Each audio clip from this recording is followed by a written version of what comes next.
Bonjour, ça fait un moment. On est en plein été, là, disons, au niveau météo, au niveau température. Mais ça ne nous empêche pas de déguster de temps en temps de très bons vins. Et en fait, pour moi, c'est peut-être un sacrilège, mais un Chambol Musigny, c'est un bon vin d'été. Pas nécessairement un vin de fraîcheur, mais c'est un vin un peu plus léger et qui est quand même très fin et très facile à apprécier en été. Voilà. Donc on a un Chambol Musigny ici de Hudelot de Noëlla. C'est une cuvée, un millésime 2013. Et donc, bon, qui était une année correcte. C'est une année dont on ne parle pas tellement. Je crois que les 2014 sont devenus un peu plus reconnus ces jours-ci. Mais 2013 était une année correcte et je crois que les bons vignerons ont fait de bons vins. Et donc Hudelot Noëlla, c'est de nouveau, comme on en voit souvent en Bourgogne, c'est une alliance, donc c'est un mariage entre les Hudelot et les Noëlla. Monsieur Hudelot qui avait commencé il y a d'autres Hudelot maintenant, Michel Hudelot je crois, et bon, les Noëlla, c'est devenu quand même une propriété assez, disons, mythique presque dans le Bourguignon. Mais donc, Monsieur Hudelot a épousé une fille Noëlla dans les années 70. Ils ont combiné quelques avoirs et donc c'est comme ça que la propriété s'est un peu étendue. Disons que c'était commencé dans les années 60 par Noëlla qui lui-même venait d'une famille qui était établie dans le Bourguignon depuis très longtemps. Donc on reste quand même dans les histoires familiales et les histoires qui remontent à pas mal de générations. Et donc c'est une propriété bien implantée dans les Côtes de Nuit. Donc là on est Vosne Romanée, Chambol Musigny, Vougeot. C'est là qu'ils ont leur parcelle, c'est là qu'ils ont leur vin, donc pas mal de premiers crus dans la Vosne Romanée, dans aussi comme les Malconsorts, disons, et d'autres, mais aussi des grands crus comme un Échezeaux qui est juste à côté. Donc il y a Vosne Romanée, Vougeot, Chambol Musigny, et puis bon, il y a Échezeaux et tout ça de par là. Donc peut-être un ou deux blancs aussi. Ils ont des Bourgognes villages, ils ont des Bourgognes, disons juste Bourgogne tout court, des Bourgognes comme ça, donc un Vosne Romanée, un Chambol Musigny, mais aussi des premiers crus et quelques grands crus. Et donc voilà, ça, donc c'est du village de Chambol Musigny qui est quand même très connu et c'était comme pas mal de villages au 19e siècle qui ont ajouté au nom du village le nom de la propriété la plus connue, du cru le plus connu, qui est le Musigny, qui est le grand cru de Chambol, avec les bonnes mares aussi.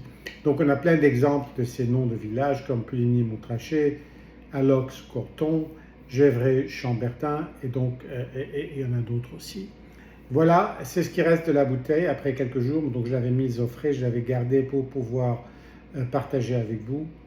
On a quand même une belle couleur, pas très évoluée, mais quand même pas très claire non plus. C'est des vins qui sont ni collés ni filtrés, plutôt éraflés, plutôt en fût pas neuf, donc neutre, donc à 80% sur une durée de 16 mois.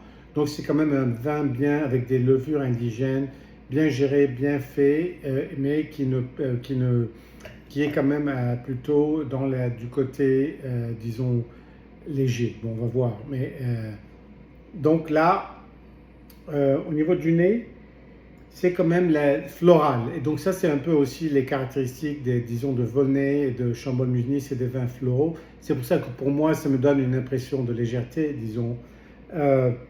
C'est floral, mais pas nécessairement les pétales de rose fané, et pas nécessairement les fleurs, disons, trop prenantes comme un vin, comme un Bourgogne plutôt jeune et frais. Mais c'est quand même un floral assez complexe avec un peu d'épices.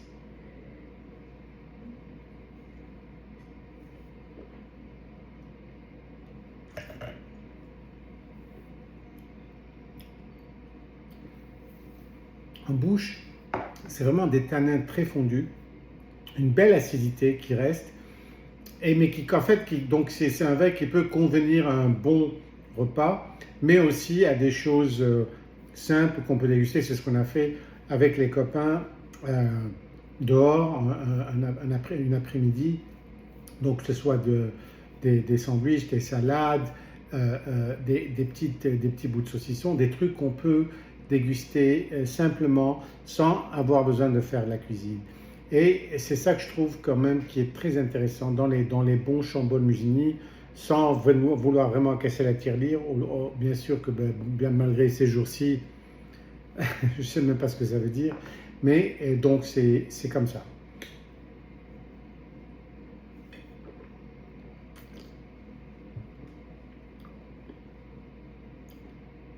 Un petit goût fumé qui se développe. La longueur reste plutôt en bouche et pas dans la gorge. Donc c'est quand même c'est très présent, mais ce n'est pas quelque chose qui continue, disons, à travers votre gorge et de cette façon. Donc bon, voilà, pour moi c'est quand même un très bon vin, très facile à apprécier, qui s'est quand même gardé pendant 12 ans et qu'on peut partager facilement sans se faire trop de complications sur un grand cru ou quelque chose de plus recherché. À très bientôt et merci.